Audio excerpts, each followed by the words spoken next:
Bonjour et bienvenue à tous. J'espère que vous allez bien. Que Dieu vous bénisse dans le précieux nom de Jésus-Christ. Mon nom est Joël Nadon, un petit peu enrhumé aujourd'hui, mais merci Seigneur parce que j'étais pas en état de travailler, parce que j'ai quand même un travail physique.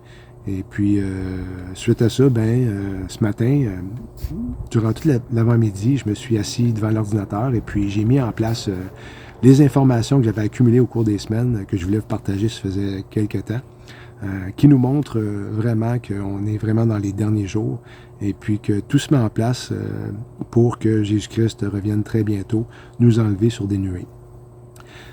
Donc, quand on y pense, moi, ce qui m'étonne, c'est que Jésus va donner une couronne à ceux qui ont attendu avec amour sa deuxième venue. Donc, parce qu'il y en a apparemment dans le corps de Christ, dans l'Église, qui ne sont pas excités face à sa deuxième venue, qui veulent continuer à vivre sur Terre le plus longtemps possible. Ils sont encore attachés à ces choses ici sur Terre. Donc, ce qui me fait dire que, en tant qu'épouse, qui n'est pas excitée face à la venue de son époux, c'est que c'est probablement une épouse qui est dans l'adultère. Je voulais parler aussi de Daniel 9, 27, parce que c'est pas évident de mettre ça concret par rapport au plan qui est finalisé, qui va être finalisé en fin de semaine avec Donald Trump, parce que ce plan-là, avec Hamas sur Gaza, est un plan qui est à se demander si c'est en lien avec les accords d'Abraham. Parce que j'avais mentionné dans une courte vidéo hier sur Facebook, que vous pouvez toujours visiter, Facebook Joël Nadon. J'avais dit que je me demandais si, justement, ce plan de Gaza-là était en lien avec les accords d'Abraham. Parce que Daniel 9, 27 nous mentionne qu'il va y avoir un traité qui va être signé avec plusieurs. Mais on a un mot qui est très important par rapport à cette signature-là, qui est améliorer, rendre plus fort. Donc, c'est un accord qui existe déjà, qui va être amélioré, sûrement avec une solution à 2 États, et puis la construction du 3e temple. Donc, c'est pour ça que je me demandais voir si cet accord-là serait pas en lien avec les accords d'Abraham, parce que même s'ils disent paix et sécurité, ça ne veut pas dire que c'est Daniel 9, 27. Puis, paix et sécurité d'un Thessaloniciens 5.3 peut avoir un lien autre que, justement, Daniel 9, 27. Parce que le Hamas sont considérés comme des menteurs depuis le début. Et puis, on sait aussi que dans le Coran, mentir est quelque chose qui est correct. Donc, ils peuvent dire qu'ils vont libérer les otages, mais est-ce que ça va être réellement le cas? Ça, c'est une question parce que moi, j'ai toujours en tête que Daniel 8, qui concerne l'Iran et les États-Unis, pourrait survenir très certainement avant, justement, l'enlèvement de l'Église, parce que on a, justement, une attaque de l'Iran à l'ouest, au nord et au sud de son pays, et puis qu'ensuite, les États-Unis vont attaquer, et puis ça pourrait être, justement, une attaque qui survient en fin de semaine.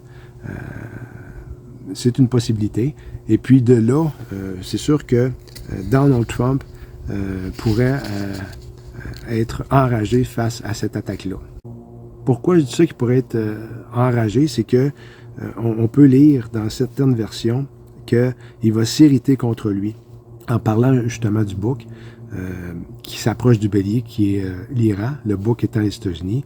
Donc, on a aussi une version qui nous dit que il va s'enrager contre lui, et puis il va même manifester son amertume contre lui, contre l'Iran donc. Et puis ensuite de ça, parce que cette vision-là de Daniel a été reçue en Élam, la province de Élam, Élam qui est justement la portion de l'Iran qui va être attaquée selon Jérémie 49, qui va justement causer une catastrophe au niveau du nucléaire sans aucun doute. Donc, est-ce que 1 Thessaloniciens 5.3 va s'accomplir après ça? Est-ce que Donald Trump va être à ce moment-là aux États-Unis, au Moyen-Orient, et puis qu'il va dire, bon, maintenant on est en paix et sécurité parce qu'on s'est débarrassé du nucléaire avec l'Iran. Et puis une ruine soudaine va fondre sur eux. Et puis cette ruine-là est probablement en lien avec justement la destruction des États-Unis parce que dans la version sommaire, on peut lire le bouc devint très grand, le bouc étant les États-Unis, mais lorsqu'il était encore en pleine vigueur, sa corne fut soudain brisée. Donc, est-ce que c'est la ruine soudaine, justement, que 1 Thessaloniciens nous mentionne dans le verset? Et puis, selon la religion islamique chiite, c'est que ils ont été choisis, selon eux, pour être des martyrs pour l'avenue de leur Mahdi. Donc, on a Ayatollah Khomeini qui a parlé lors de la réunion de l'ONU à New York au mois de septembre. Et puis, il a dit même que le martyr est la récompense. Donc, certainement qu'une attaque iranienne pourrait avoir lieu en fin de semaine au lieu de la libération des otages parce que, justement, ça va enclencher Daniel 8 et puis l'attaque des États-Unis envers l'Iran. Mais je voudrais rappeler que l'enlèvement de l'Église va avoir lieu avant la tribulation de 7 ans et la signature avec plusieurs de Daniel 9, 27. Parce que cette signature-là enclenche la tribulation de 7 ans.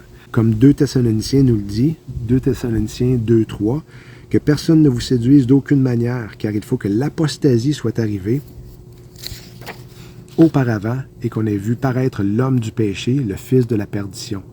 Donc, le mot apostasie veut dire départ et non départ de la foi. Dans les dans les premières éditions bibliques, après la venue de Jésus, on pouvait clairement lire que c'était le départ concernant l'Église. Parce qu'on n'est pas destiné à la colère, puis seul l'apôtre Paul l'avait mentionné à maintes reprises dans sa première épître aux Thessaloniciens, mais il y a des gens qui pensaient qu'ils étaient présentement, que l'homme du péché avait apparu, et puis qu'il était en train d'être dans la tribulation de 7 ans. Mais Paul les a rassurés en disant que non, il faut que l'apostasie soit arrivée auparavant, donc le départ de l'Église, et qu'on ait vu paraître l'homme du péché. Donc, c'est pas l'Église qui doit voir l'homme du péché, mais ces deux choses-là doivent arriver avant le début de la tribulation. Donc, l'apostasie, et puis que l'homme du péché soit révélé. C'est à ce moment-là que tout va s'enclencher pour le début de la tribulation de 7 ans. Et puis Dieu a dit que, Jésus, lors de sa première venue, a dit que c'était comme pour être comme au temps de Lot, lorsqu'il reviendrait. Lot a été enlevé, les anges l'ont sorti de là, lui et sa famille, avant le jugement sur Sodome et sa destruction. Et puis ça, c'est arrivé la même journée. Donc Lot, le juste, est sorti, et puis ensuite, la même journée, la destruction de Sodome est arrivée. 2 Pierre 2, 6 à 9. Il a condamné à la destruction et réduit en cendres les villes de Sodome et Gomorrhe pour les donner en exemple à ceux qui, par la suite, vivraient dans l'impiété. Et il a délivré Lot, le juste, qui était profondément attristé de la conduite immorale de ces hommes débauchés. C'est comme nous, présentement, l'Église, ceux qui ont hâte de rencontrer Jésus, ils sont dégoûtés de ce qui se passe présentement, que le mal a tellement amplifié, la corruption est partout, et puis on n'en peut plus. Et puis ensuite de ça, au verset 8, ce juste, en parlant de Lot, qui habitait au milieu d'eux, tourmentait en effet jour après jour son âme juste à cause de ce qu'il voyait et entendait de leur agissement criminel.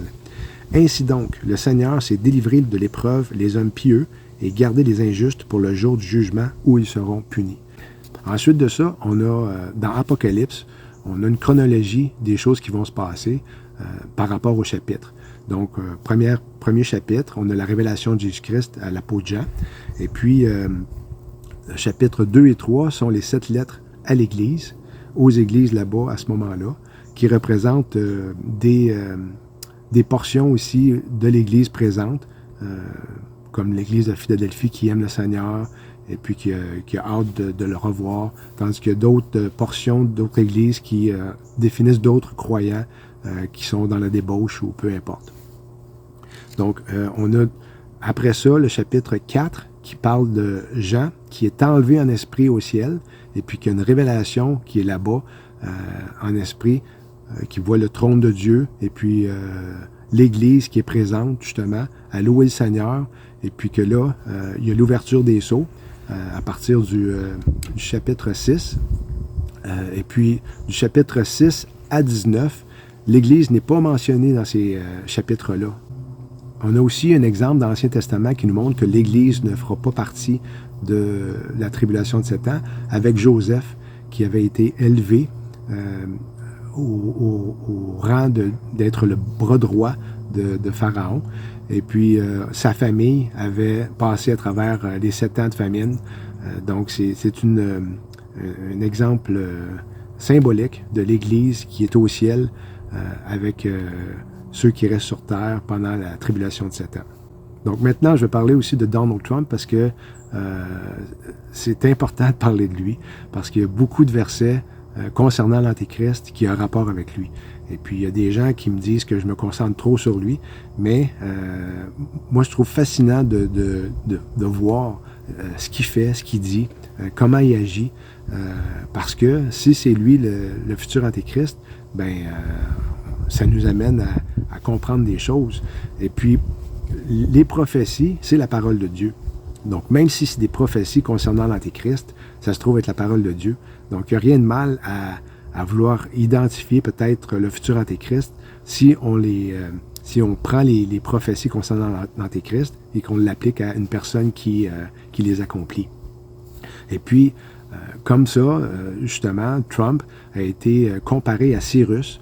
Cyrus qui a permis la construction du deuxième temple et puis qui a été placé sur un shekel aux côtés de Donald Trump parce que Donald Trump va certainement être celui qui va permettre la construction du troisième temple. Et puis, c'est dans Ésaïe 45 qu'on en parle de Cyrus. Et puis, ça dit « Ainsi parle l'Éternel à son oint, à Cyrus ». Le mot « oint » en hébreu est « Mashiach ». Et Mashiach veut dire Messie. Donc, il y a plusieurs rabbins en Israël qui considèrent que Trump est leur Messie, justement à cause de la façon qu'il va s'y prendre pour les sauver, pour utiliser de son emprise militaire et puis qui va abattre les ennemis d'Israël. Et puis c'est comme ça que je pense que justement quand il va mettre un terme à l'empire iranien par la destruction des deux cornes du bélier, et bien c'est là où est-ce qu'Israël va finalement reconnaître que c'est leur Messie. Ça va être une confirmation pour eux, c'est garanti, puis tout le monde va être en extase par rapport à ça. On a même en 1983, dans le magazine Time, Trump qui proposait ses services comme négociateur de paix entre les Israéliens et les Palestiniens. Et puis c'est ce qu'on voit présentement, et puis c'est en train de se concrétiser devant nos yeux. C'est pas une prophétie biblique, mais il nous l'avait programmé depuis longtemps. Ce qui est important aussi, c'est de s'en tenir à la parole de Dieu. Parce qu'il y a plusieurs gens qui ont une façon de penser selon leur propre point de vue. Mais il faut vraiment décortiquer les versets concernant l'Antéchrist pour justement savoir qui peut être un potentiel candidat.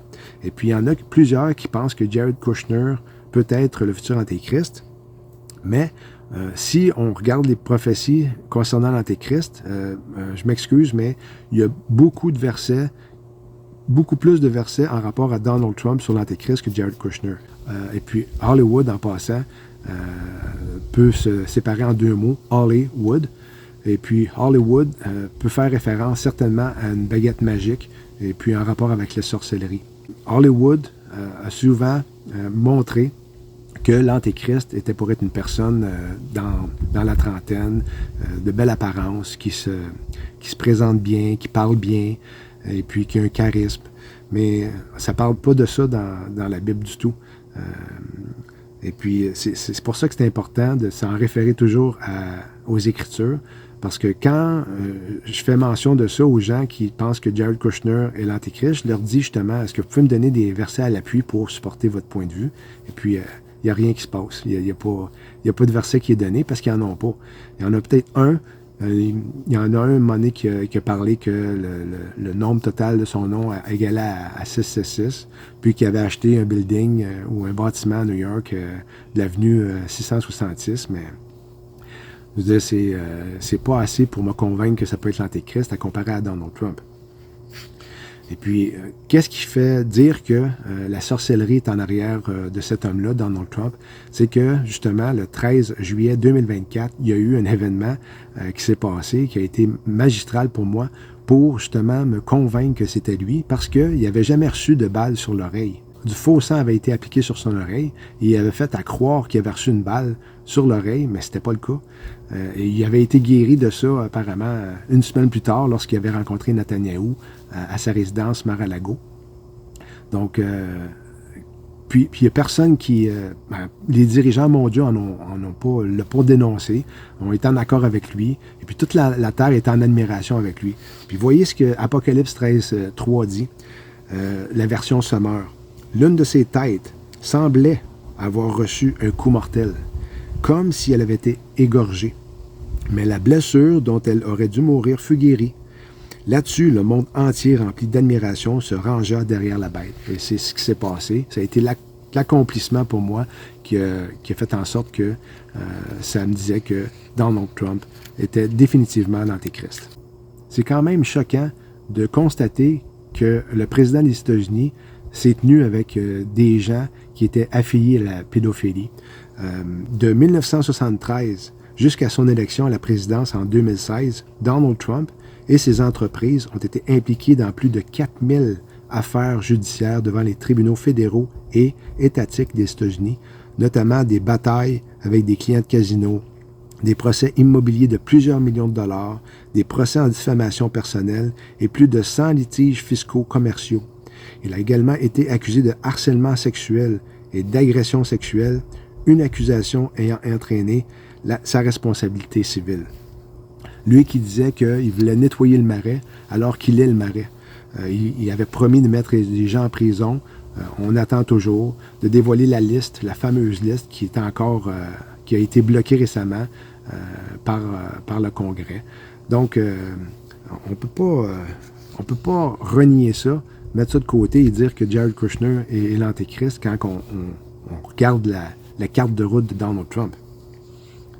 Quand il avait été demandé voir quels étaient ses versets préférés, il avait répondu que c'était pas de l'affaire des autres de savoir ça, c'était personnel. Mais il n'a jamais cité justement des versets bibliques. On n'a jamais eu de témoignage de sa relation ou la foi où est-ce qu'il a été sauvé, qui a mis sa foi en Jésus-Christ. Il ne parle pas de sa relation intime avec Jésus-Christ, combien il l'aime, puis tout ça. Il va dire que oui, Jésus est le Seigneur dans ses textes lors des célébrations de Noël ou Pâques, mais rien qui est sincère par rapport à sa relation avec Jésus. Et puis aussi, le fait qu'il était aux funérailles de Charlie Kirk, et puis c'était un spectacle plus que d'autres choses, là où est-ce qu'il a dit qu'il haïssait ses ennemis, et puis il n'y avait aucune grâce envers eux, juste après que justement la veuve Erika ait mentionné qu'elle pardonnait supposément à l'agresseur qui avait tué son mari. On a aussi l'émergence de l'intelligence artificielle de façon exponentielle. On a vu que il y a des emplois qui ont été supprimés. Elon Musk a fait un bon travail de ce côté-là dans le fédéral aux États-Unis. Et puis on a même des articles qui nous confirment que c'est pas quelque chose de joyeux, comme vous allez le constater. Les employés fédéraux disent qu'ils sont frustrés, effrayés et en colère après que la Maison-Blanche a menacé de retenir leur salaire rétroactif une fois la fermeture du gouvernement terminée, si cela se termine. 750 000 fonctionnaires fédéraux sont en chômage partiel, c'est-à-dire qu'on leur a interdit de travailler pendant la fermeture du gouvernement et qu'ils ne sont pas payés. D'autres travaillent sans être payés. Donc, on a des personnes qui vont perdre leur emploi et puis qui en ont certainement perdu à cause que, justement, l'intelligence artificielle offre des services gratuits, 24 heures sur 24, et efficaces, peut-être pas à 100% parfaits, mais Il y a des gens qui sont dans le domaine financier, bancaire et puis tout ça, qui utilisent le téléphone pour répondre à des questions, puis tout ça. Ces personnes-là sont aptes à perdre leur emploi, certainement et être remplacées par l'intelligence artificielle. On a aussi l'arrivée de l'identité numérique qui prend forme. Et puis, les articles que je vais mentionner, là, c'est absolument renversant. On a bien sûr le 26 septembre le premier ministre du Royaume-Uni, Keir Starmer, qui a affirmé qu'une carte d'identité numérique serait requise pour travailler. Le système d'identification numérique du gouvernement britannique, baptisé BritCard, deviendra obligatoire pour prouver le droit au travail d'ici juillet 2029, comme indiqué dans les annonces et rapports officiels. Mais Keir Starmer a déclaré que ces cartes d'identité numérique seront obligatoires pour les vérifications du droit au travail d'ici la fin de la législature. La session parlementaire britannique actuelle se poursuivra jusqu'au printemps 2026. On parle de 2029 comme étant l'année que tout va être en place et obligatoire pour les citoyens du Royaume-Uni. 8 jours avant, Trump et Starmer avaient négocié l'accord sur la prospérité technologique en présence des personnes qui étaient présentes lors du souper avec le roi Charles III. On voit ici la photo Starmer en compagnie d'Alex Karp, président et actionnaire de l'entreprise Palantir Technologies. Palantir, dont un des fondateurs est Peter Thiel, celui avec qui Elon Musk a créé PayPal, collabore entre autres avec Doge, l'OTAN et est responsable du logiciel d'exploration de données qui aide l'armée israélienne à cibler les Palestiniens. En 2020, le ministère de la Santé et des Services sociaux aux États-Unis a chargé Palantir de créer Tiberius pour l'opération Warp Speed. En passant, Trump se dit le père du vaccin, donc une autre façon de nous montrer que c'est pas un enfant de cœur. On nous habitue tranquillement, consciemment, que l'arrivée du numérique est tout près et va être obligatoire, qui va nous amener à la marque de la bête. Mais la marque de la bête, ça va se faire après l'enlèvement d'Église, et puis ça va être une marque qui va être mise sur le front et ou sur la main droite. Et puis ça va être le code QR selon moi. Et puis justement, à l'Assemblée de l'ONU en septembre, les dirigeants qui parlaient à l'avant avaient leur code QR justement sur leur veston. Et puis le code QR, justement, c'est 3 cubes que l'on peut voir. Un cube qui est en 3 dimensions à 6 côtés, et puis donc 3 cubes et le 666. Et c'est pour ça que ça pourrait certainement être un tatou qui va être mis sur la main droite ou sur le front, que peut-être qu'on ne verra pas, mais qui va être vu lorsqu'on va activer un infrarouge, un laser sur le tatou. Mais les gens qui vont être ici pendant la tribulation de 7 ans vont être avertis par un ange, comme c'est décrit dans Apocalypse 14, de ne pas prendre cette marque-là, parce que, justement, ils vont aller... ils n'auront pas de droit de rédemption, ils ne pourront pas être dans la présence de Jésus pour l'éternité, ils vont être sans sa présence pour l'éternité, donc à souffrir éternellement, sans lui s'ils prennent cette marque-là. Un autre article concernant le portefeuille, justement numérique, qui est appelé portefeuille Apple et portefeuille Google.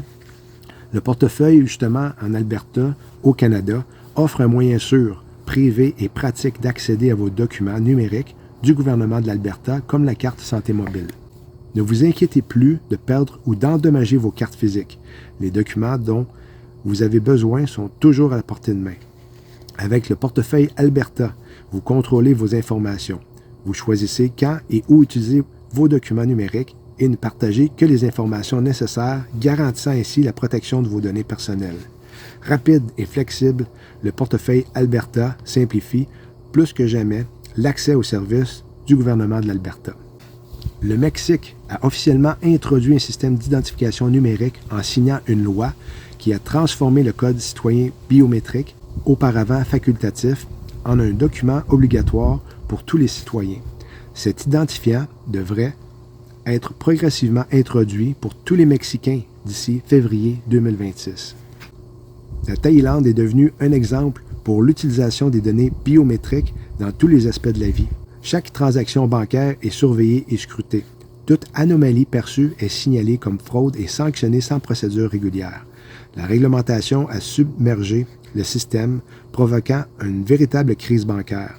Plus de 3 millions de comptes bancaires thaïlandais ont été gelés instantanément et sans avertissement suite aux excès du gouvernement. Transactions refusées.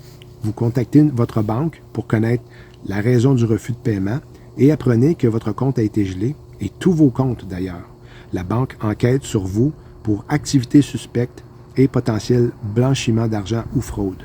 Vous n'avez reçu ni appel ni courrier d'avertissement et aucune précision n'est apportée quant à la transaction signalée.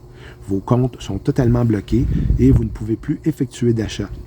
Vous ne pouvez plus faire le plein d'essence ni faire vos courses. Vous avez été complètement banni du système financier et vous ignorez quand ni si vous pourrez à nouveau accéder à vos fonds. C'est la réalité pour des millions de banquiers en Thaïlande. La Banque de Thaïlande, en collaboration avec le Bureau d'enquête sur la cybercriminalité et le ministère de l'Économie et de la Société numérique, a lancé une répression draconienne contre les fraudes présumées et a simplifié le processus afin de protéger le secteur bancaire. Des milliers de comptes sont gelés chaque semaine.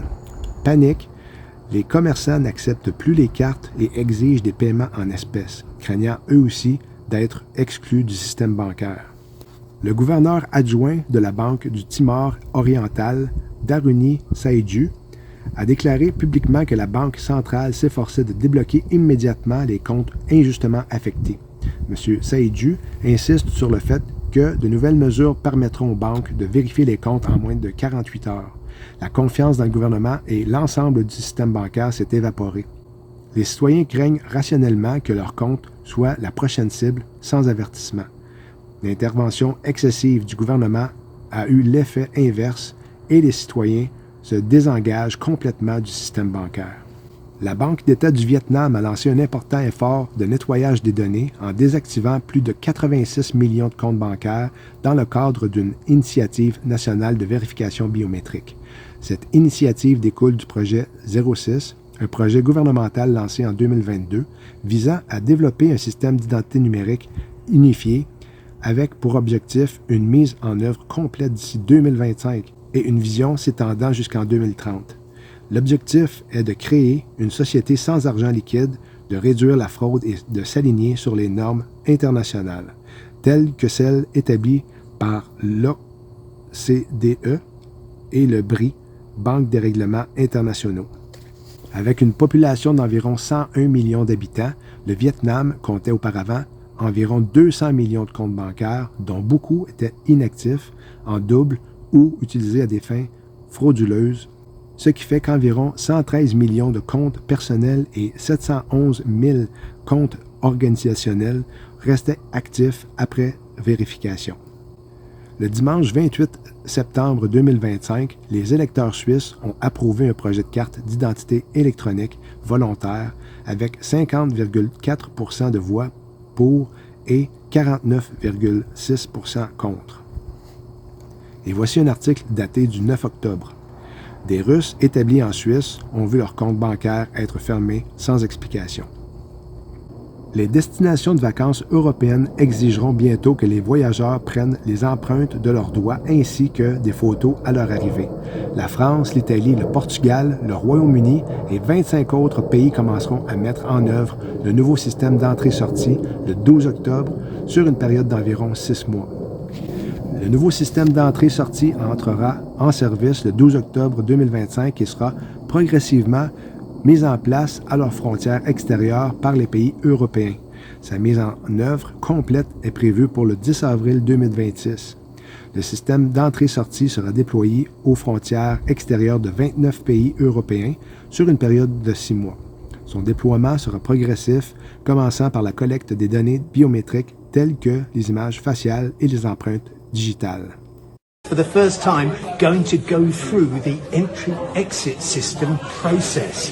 From the 12th of October, you are going to need to register your details. Not every passenger, not every time, but this is the kiosk that you can expect. So, as it says here, put your passport on the screen. That's going to check and make sure that it knows who you are. Okay, I can now remove my passport, and here's my situation. Press start to take the photo. Right, here we are. Smarten up. No smiling. Let's see what happens. Lots of green lights. That looks encouraging. Photo successful. How marvellous. Right, press the 4 fingers of your right hand onto the reader. This is the reader. How are we doing? Capture successful. I can remove my hand. Now, here's some really interesting questions. Do you have proof of accommodation? Now, an awful lot of people are going to think, I'm not sure where I'm going to be staying. I don't know what I'm going to be doing. So, I am interested that the questions are yes, no, and don't know. I happen to know, because I've read the Schengen area law, that the correct answer is yes. Do I have a return ticket? That is a ridiculous question to ask, because actually the law says, do you have proof that you will be travelling outside the Schengen area? So if I were, for instance, going from France across to Morocco, that would be perfectly sensible. But here we are, and my answers are binding. You may be asked to provide proof. Yes, I do have a return ticket. Do you have sufficient means to cover your stay? The correct answer is yes. Do I have medical insurance? In a sense, all British citizens have medical insurance in France because we're all covered by the Global Health Insurance Card. This is a specific French government question, and again, the correct answer is yes. So let's see what happens. Thank you. Prepare your documents and certificates. Go to a border crossing point. So now the fun really begins, because that wasn't going through the border. Oh no, it wasn't. All that was basically saying, okay, you're now registered with this central database. You've still got to present your passport either to an officer or at some e-gates, which may or may not work for British citizens. And then in the first 6 months it's going to be extra red tape. So not only will you go through this, not only will you go through another electronic e-gate, but then there will be a French officer who will be looking at your passport, checking your stamps and stamping it. That will continue double red tape for the first 6 months. D'après une analyse de ces conférences passées, Thiel s'appuie sur une théorie selon laquelle l'Antéchrist pourrait être un individu ou une entité incroyablement charismatique, mais qui parle à plusieurs reprises de la fin du monde, convainquant ainsi la société de lui donner le pouvoir nécessaire pour réguler les risques existentiels liés à la science et à la technologie. Si les choses tournent mal aux États-Unis, ce serait la réalisation de la vision de Franklin D. Roosevelt. Les États-Unis sont donc le point zéro de la mondialisation. Donc c'est pour ça que lorsque les États-Unis vont être détruits, ça va être un choc traumatique, incroyable, mondial. Et puis de là va arriver le Great Reset, que le Forum économique mondial parle depuis des années. Ça va être un nouveau système qui va être mis en place, justement, avec identité numérique, incluant l'intelligence artificielle, bien sûr. Le gouvernement Carney, avec la Fondation canadienne de la Constitution, vise à adopter le projet de loi C8 qui permettrait au ministre de couper secrètement les services téléphoniques et Internet si elle a des motifs raisonnables de croire qu'il est nécessaire de le faire pour protéger le système canadien de télécommunications contre toute menace, y compris celle d'interférence, de manipulation, de perturbation ou de dégradation. Toute personne qui ne se conforme pas à l'ordonnance notamment, en ne la gardant pas secrète, s'expose à des amendes pouvant atteindre 25 000 $ pour la première infraction et 50 000 $ pour les infractions subséquentes. Les entreprises s'exposent à des amendes pouvant atteindre 10 millions de dollars pour la première infraction et 15 millions de dollars pour les infractions subséquentes. The mummy and daddy of all bait and switches comes with digital ID. The bait is the well-tried one, which is convenience, such a tasty carrot. The bright and crunchy carrot of convenience will seek to reassure you that digital ID will keep you safe and ensure your privacy. The dark side, the enemy inside the Trojan horse, is that every shred of your private data will be shared with any government agency and any so-called stakeholder that wants it. Above all else, know this. The new world into which we are sleepwalking is one of zero trust. Zero trust is not my idea.